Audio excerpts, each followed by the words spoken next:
how do students take part in experiential learning? So we have a freshman year design course, which is essentially all the engineering students from different departments, including ME, mechanical engineering, electrical engineering, biomedical engineering, and so forth, get together and they partake in freshman year design experience. And then we have a bunch of freshmen who are also volunteering as a research assistant at a professor's lab and get good experience in what research is about. We have a number of students who are doing that. And also, as I stated earlier, we have a senior design, which is a real life problems provided by either companies or professors, or we have a lot of collaborators, including School of Nursing, as well as School of Medicine, Dental Medicine. Those projects are posed by the medical doctors or dentists or nursing faculty. And we have students work in a group of 4 people, and they work on these real life problems, biomedical engineering problems, throughout the whole year, both spring and or fall and spring semester. And then we have some students also, some companies do provide internship.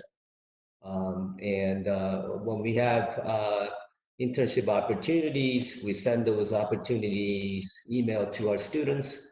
So one of the companies that is have provided some internship for our students in the past have been companies like Medtronic, which is located in North Haven, Connecticut, the FibTech in Guilford, Connecticut, and then a number of other companies throughout the Northeast as well. As an incoming freshman, what is the size of classes, and is a professor teaching classes? So that's a great question.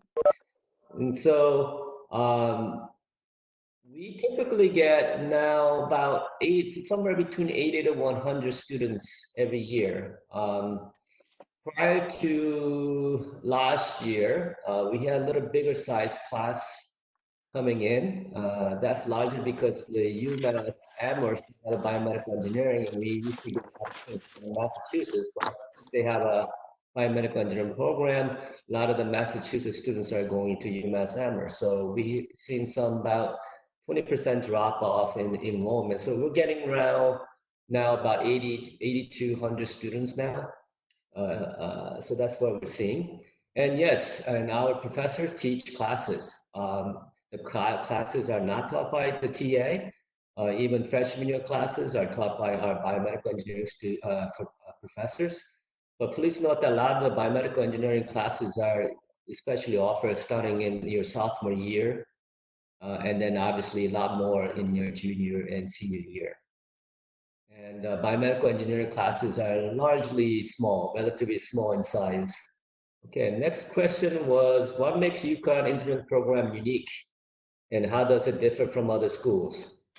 Okay, that's a good question, and it's a complicated answer. So UConn engineering program has been around, the biomedical engineering program has been around for many, many years. We were formerly became a department in 2014, 2012. However, I am alumnus of UConn BME. I graduated mid-1980. Back then, we didn't have a biomedical engineering, so my degree is in electrical engineering from UConn. And so at the time, I was interested in biomedical engineering. So I did some research with some of the professors back then. And so it has a long history of offering biomedical engineering program. It goes back way back as 70s and perhaps maybe 60s. I'm not sure. But it's certainly as far back as 1980s.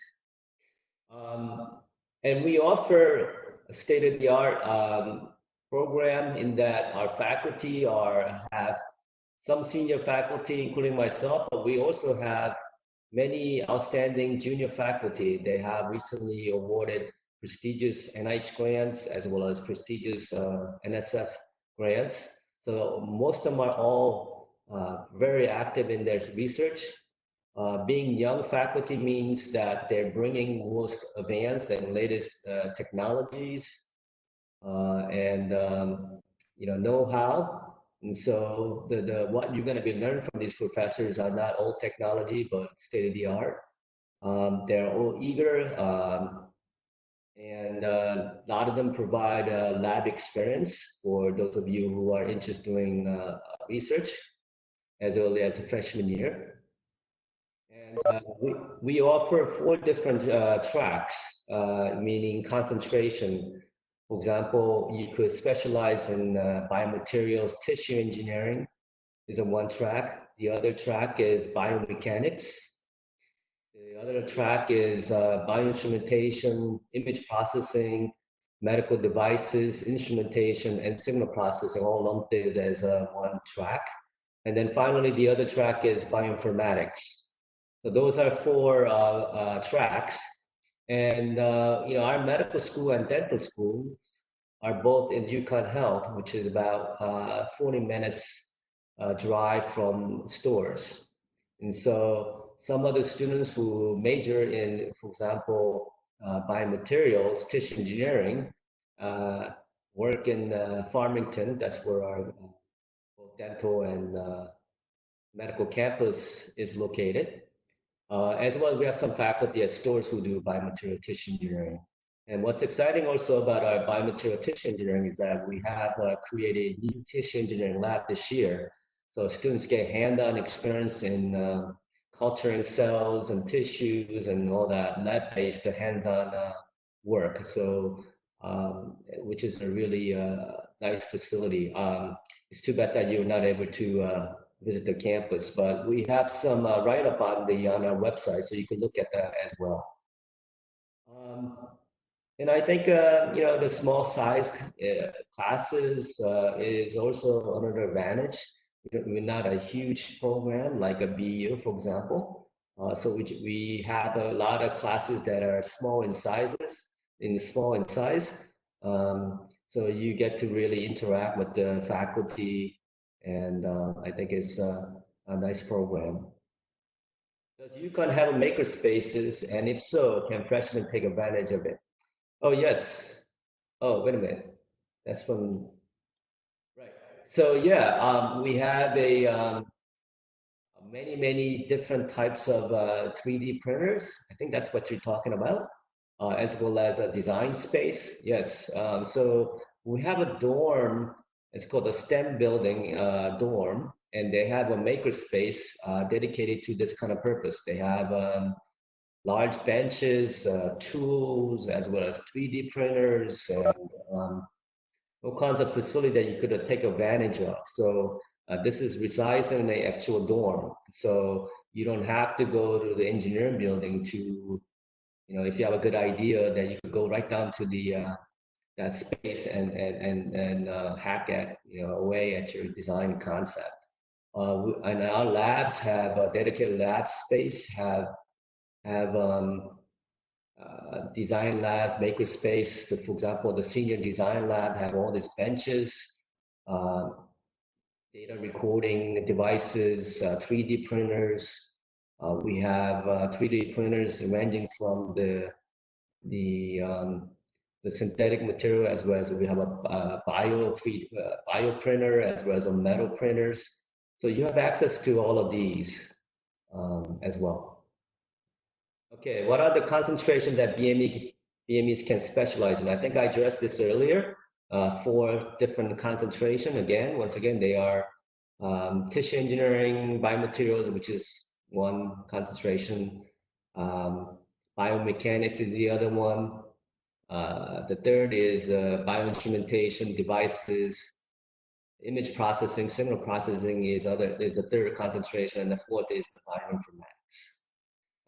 Next question is, do most students graduate in 4 years? What is the job placement rate? Yes, most students do graduate in 4 years. Our curriculum is designed for that, but some of the students do also take summer courses. And a lot of students also come with a lot of AP credits, so which really helps you if you are one of those few, those who of you come with AP credits. and suddenly enable you to finish your program in 4 years. So some of the we have also a combined 5-year program, which is BSMS. So you could get not only bachelor's but master's degree in 5 years.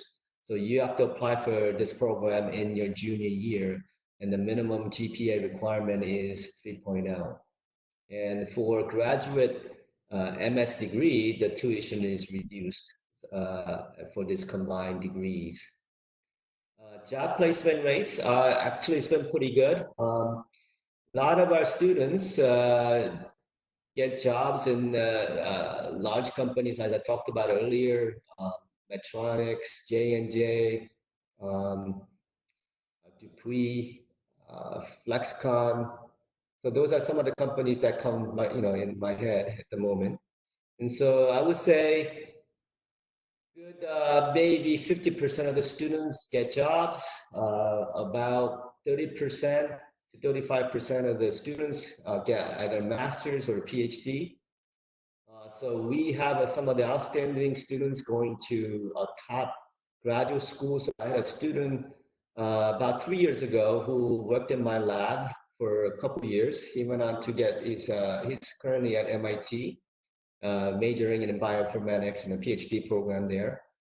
We had one outstanding student who is currently enrolled at Harvard Medical School. Actually, she got admitted to Yale, Columbia, as well as NYU. And of course, she went to Harvard Medical School.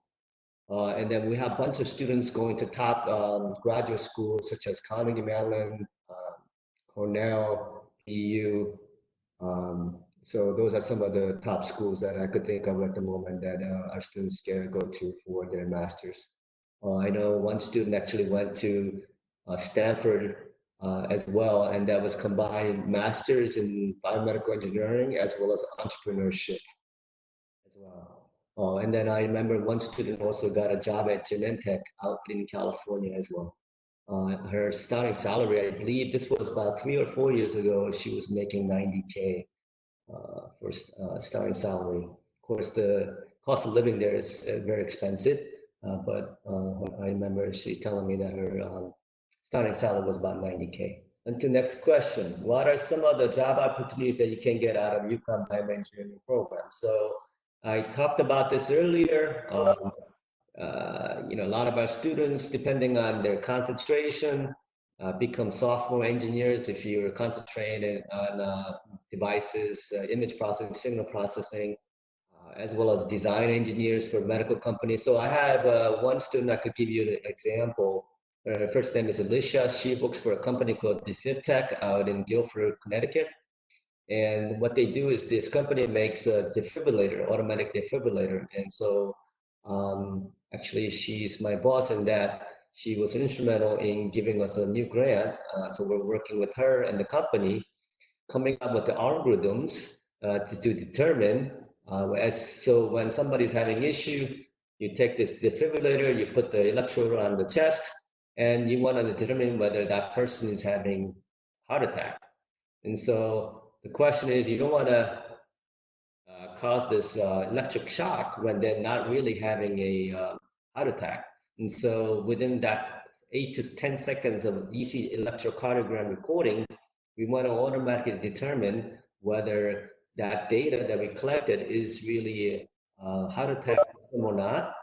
And then while they're doing that, we want to compress their chest, because if they're, for example, fainted and they're not breathing, we want to make sure they're getting much needed oxygen to their brain. So we want them to do the chest compression and record ECG, and within that 8 seconds, we want to automatically determine whether they need a electrical shock. So that's a very complicated task, but we're working on developing algorithms for that. And then we have a lot of students who do a lot of clinical engineering. So we have a really very unique, one of the only unique program in the country. We have a clinical engineering program where students work in various hospitals and learn about IT issues that hospitals need. And these are really a funded program in that when they get into this program, they actually get paid and all tuition is paid for.